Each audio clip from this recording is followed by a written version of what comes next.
to Would I Lie to You, the show where it's a talent to tell tales. On David Mitchell's team tonight, next to the Aran sweater Mrs. Bryden knitted me, he's my favourite ever jumper. It's Olympic long jump gold medalist Greg Rutherford. And she is the Crime Watch host, who's one of the most popular presenters on television. So I'm sure you'll be cheering her on tonight, unless you're watching this from G-Wing. It's Kirsty Young.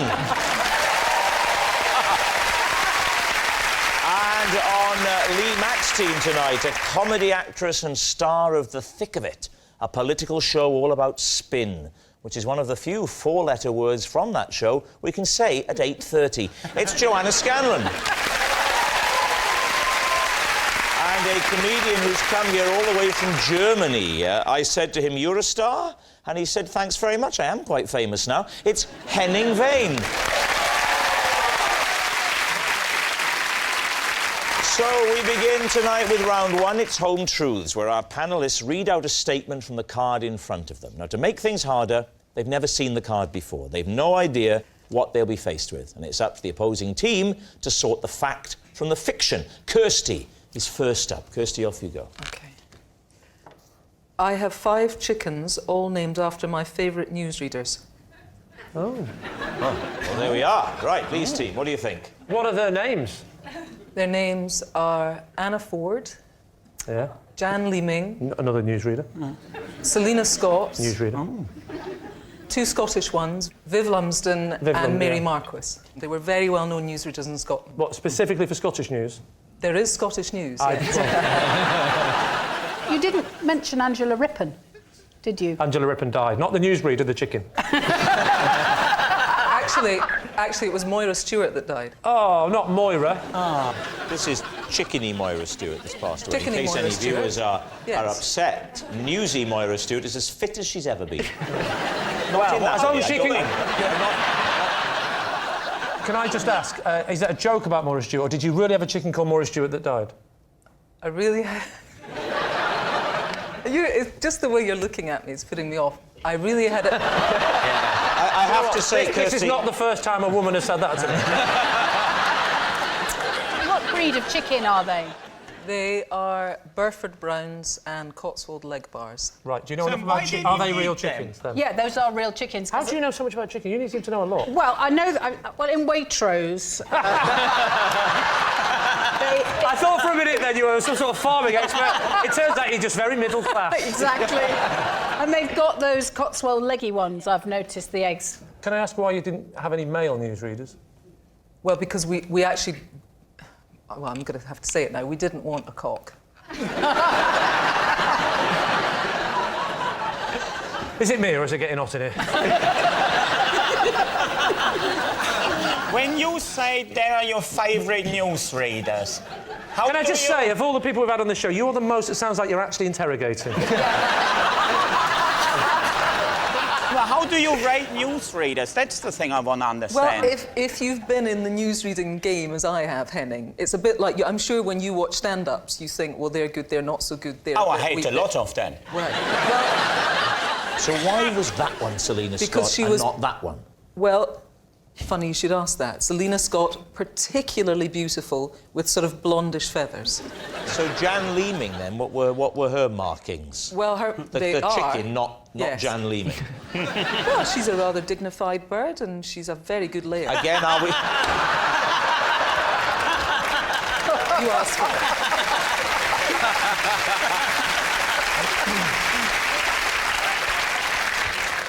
What do you think, Lee? Is she telling the truth? I'm not buying that. I don't think that's true. I think it's a lie. You think it's a lie? I think it may be true, but I'm going to go with Henning. I think he's got a very good beak for it. We'll go with Henning's beak and we'll say that that is a lie. You're saying it's a lie. Kirsty, were you telling us the truth or were you telling a lie? It's true.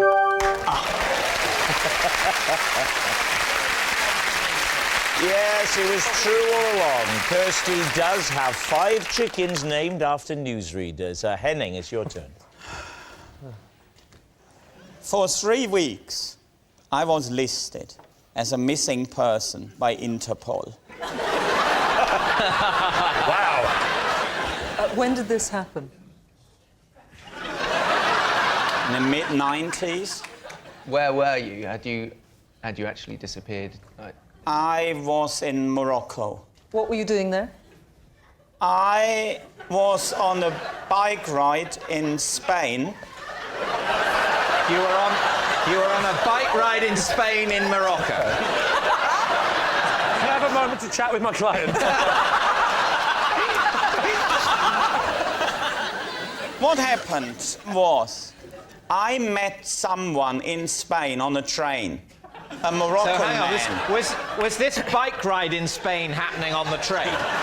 Was it? It was like, because I know that you get those Spanish bike rides on trains in Morocco. It's probably one of those. No, there was bad weather, and that's why I took the train from the north of Spain to the south of Spain, because apparently, according to the local newspaper, there was better, more agreeable bicycling weather. How did you then get into Morocco, though? That is because I met that Moroccan bloke on the train.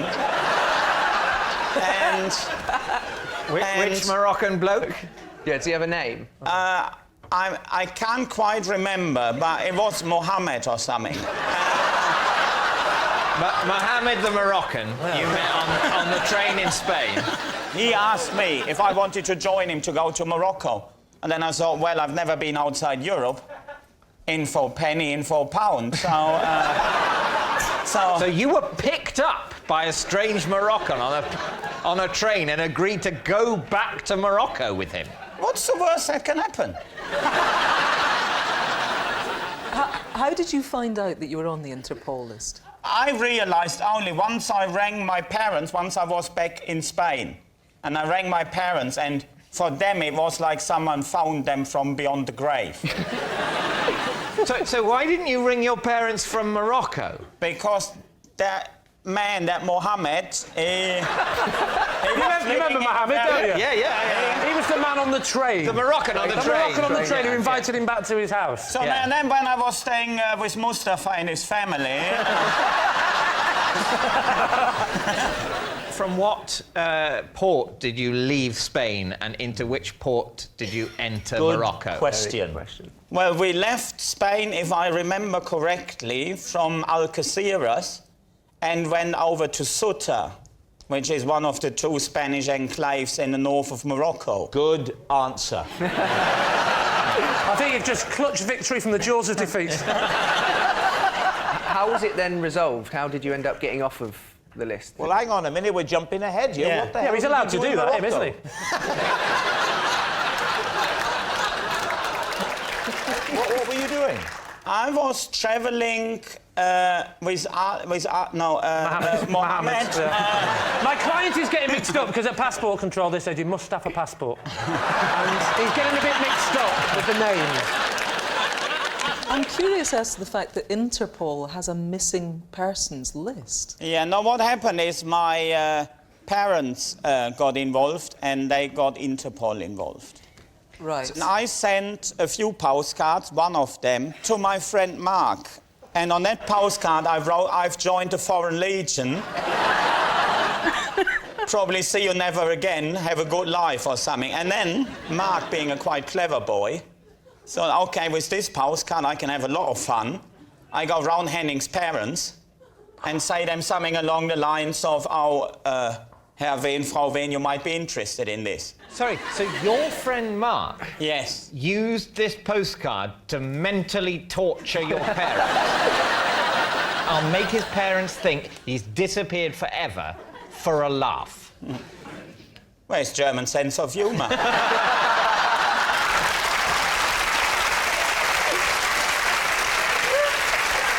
What do we know about this Moroccan chap who we're calling Mohammed? He hadn't been home for many, many years, and so we couldn't take the boat straight to Morocco. We had to go to one of the Spanish enclaves because he had to collect a suitcase full of books from a cafe in Ceuta. Why did he have a suitcase full of books? Because someone left them there for him. But why books? in a suitcase? Well, it was back in the mid-90s, people were still reading. So he went to a cafe in the Spanish enclave of Morocco Yes. to collect a suitcase which he told you was full of books. Well, I suppose a friend of his left them there. Yes, but I why? mean, you know what it sometimes is like, isn't it? Like, well, I can't quite think of an example. But if he could, it would be like that. This Interpol list that you were on, can you just elaborate on how your parents got you onto it? Well, they rang the consulate, and they rang all Which sorts consulate? of... The German one.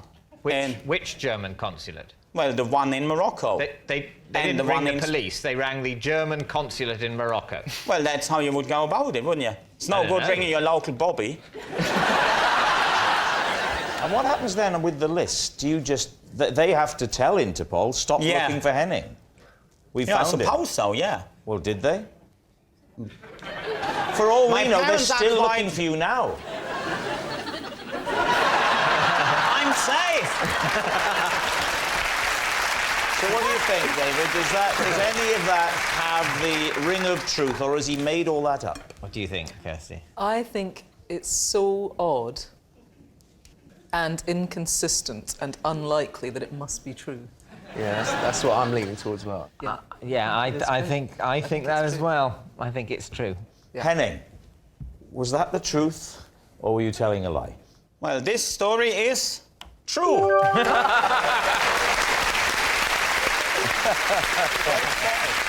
Yes, it's true. Henning was listed as a missing person by Interpol. Our next round is called This Is My, where we bring on a mystery guest who has a close connection to one of our panellists. This week, each of David's team will claim it's them that has the genuine connection to the guest, and it's up to Lee's team to spot who's telling the truth. So please welcome this week's special guest, Andy.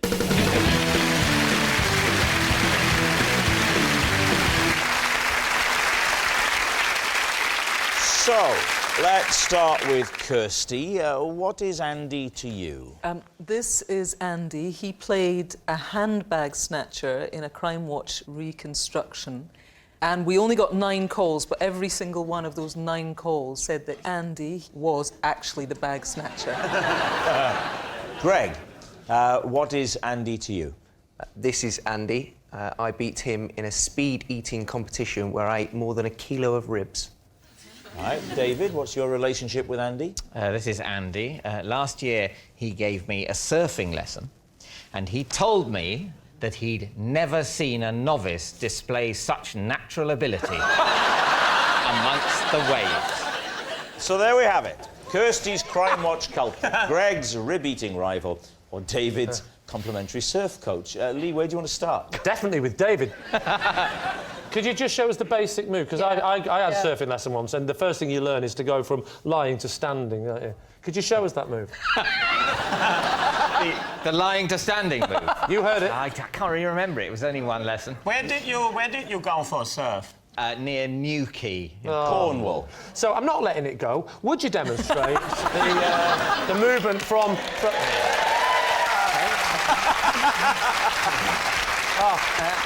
This should be interesting. Yeah, well, I'm So you're lying on the board.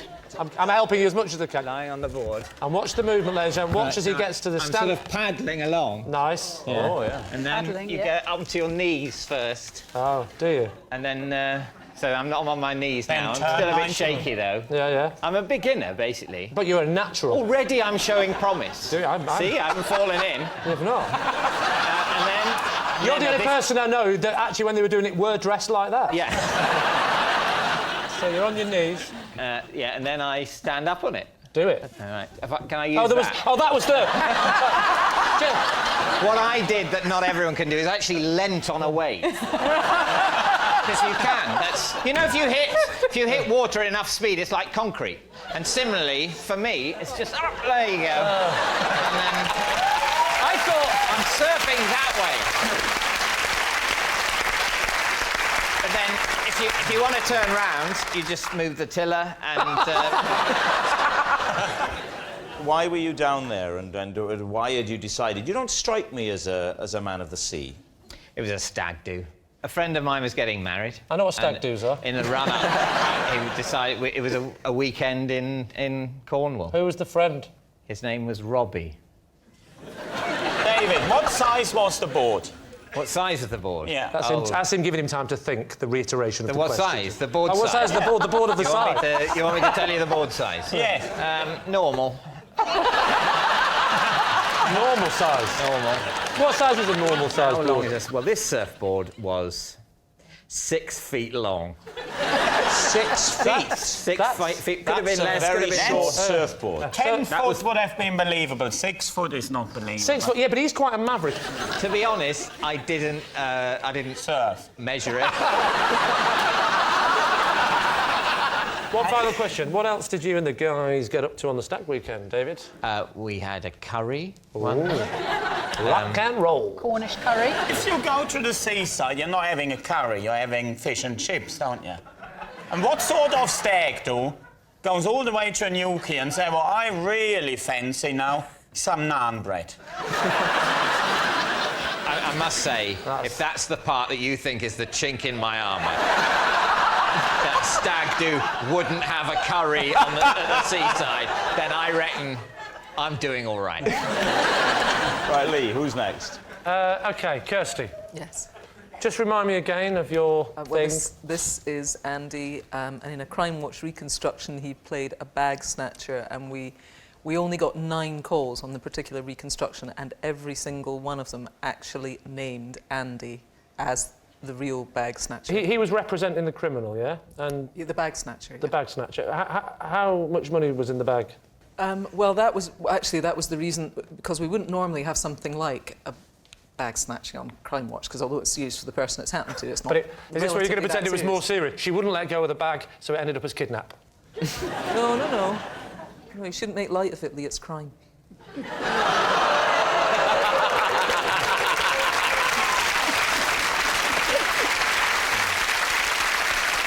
So Andy would be then an actor, would he? Yeah, Andy was an actor. Well, why did the 9 people bother to ring up and say, my friend Andy the actor is playing... No, they were people who had actually witnessed the crime, who phoned us and said that is the actual guy. He looked so like the person who perpetrated the crime. case of... So you're telling me that people rang up the BBC and said, I think I know who did it. It's the person I've just seen doing it in the reconstruction. Yeah. What does that mean? What are you talking about? Just to be clear, Crime Watch has been going it'll be 25 years next year. This has never happened before. You don't say. I would go as far to say it's never happened at all. Was Andy subsequently arrested? Andy wasn't arrested. He wasn't arrested. No. He wasn't arrested, he's an actor! Of course he wasn't arrested! Get him now! Yes, get him quick! Right, what about Greg and his You think story? Greg did it? He would have got away. He would. So go on, Greg, remind us of your thing.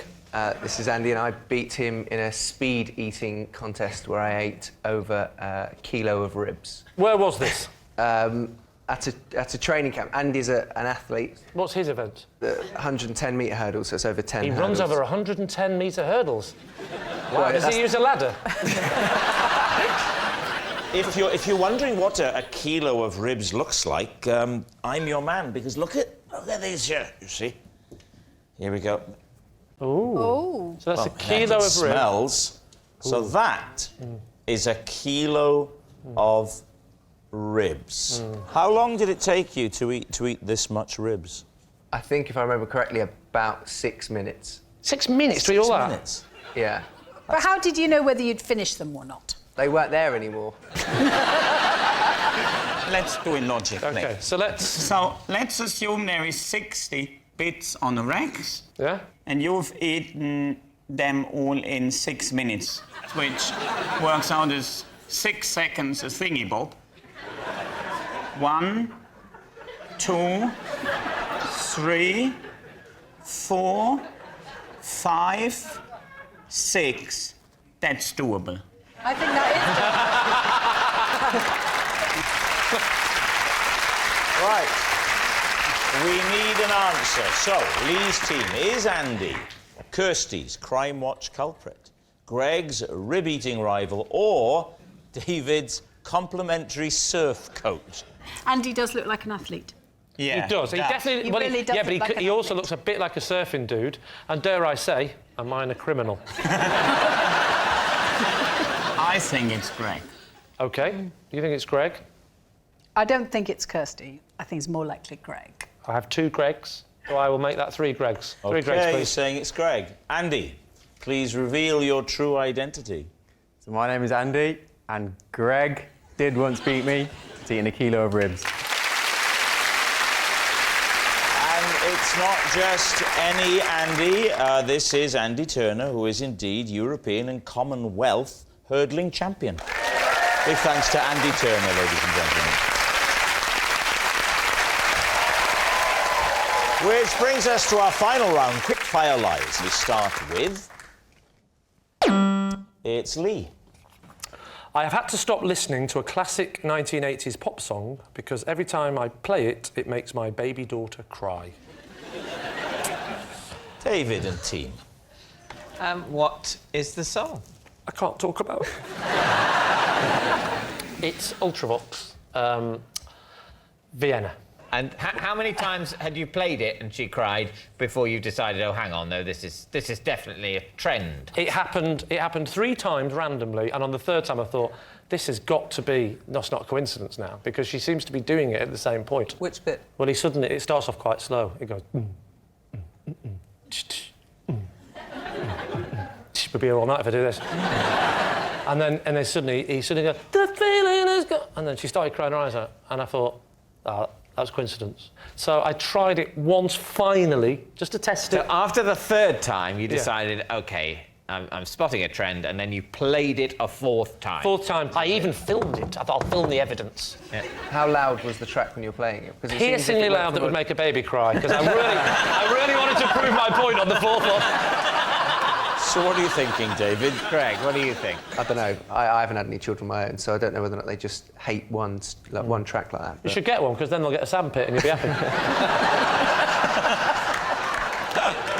I think it's true. I think it's a lie. Really? I think it's true, because I think the pitch of the music, I think it is the kind of thing that could disturb a little baby. Well, I'm going to go with Kirsty. I think it's true. You think it's true? Yeah. OK. Lee, were you telling the truth, or was it a lie? It is, in fact, true. It is true. And, rather excitingly, we can prove it. I did film it. I felt terrible. I did it once. It's never been played again. Play the OK, BT. so here it is. So I'm going to play this once, and we'll never do this again. All right, Millie, promise you we'll never do this again.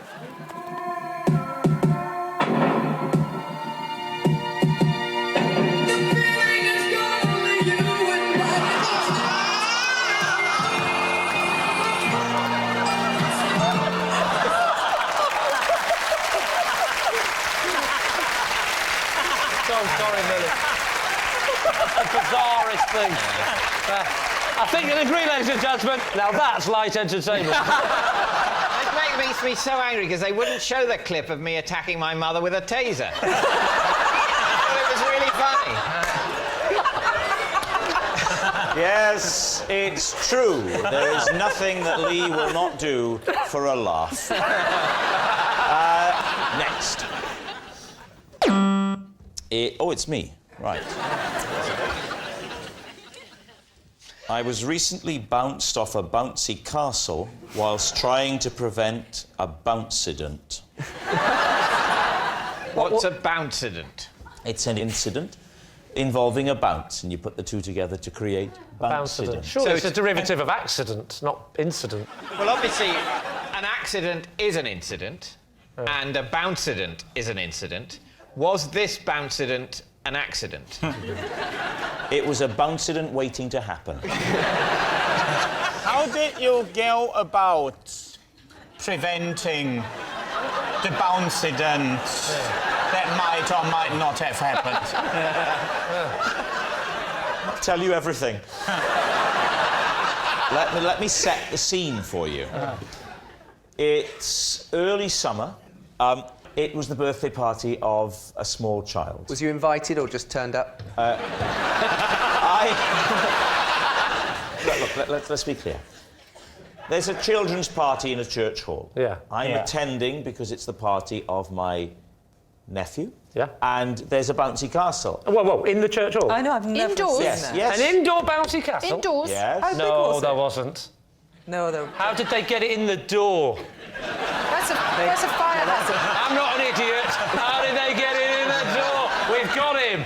No, I'm sorry, church hall, is that where the service is being held? No. This That is is the adjacent this is building. Church Hall was our Prime Minister during the war.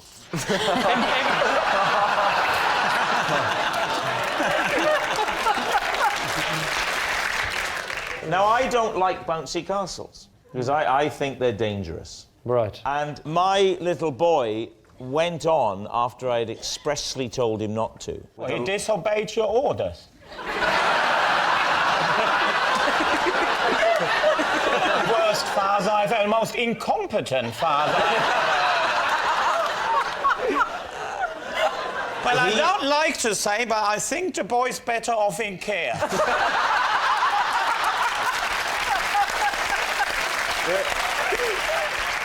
Hey, this is very upsetting. He clambered on, unbeknownst to me. Yeah. And he's going back and forth. So I get on and I get my little boy, George, who is not even 2, and I pick him up. Right. OK? And I'm trying now to hold my little boy whilst being bounced by these evil children. My wife is stood on terra firma, and as I'm coming off the bouncy castle, a particularly hefty child bounces, sending me up. My son. I hurtle through the air. Luckily, I come to my feet like Spider-Man, but the impetus is too much. I surge forward and headbutt my wife, thus having the bouncident that I was trying to avoid. So, what are you going to say, Lee? What do we think? Yes, I think it's You true. think it's true? If a 2-year-old had clambered on, you might well go and get your 2-year-old off. I think that's true. Well, then I must say true. You say true. David Steen? Well, we'll say it's a lie. You're saying it's a lie. Yeah. You say it's true. Well, it's actually true. Tension mounts. Yes, it's true. I was recently bounced off a bouncy castle while trying to prevent a bouncident. That noise signals time is up. It's the end of the show, and I can reveal that David's team have won by 3 points to 2. Okay. 3-2 up. But of course, it's not just a team game. My individual liar of the week this week is Henning Wehn. Yes, Henning Wehn. It was a close run thing, but he won on penalties. Good night.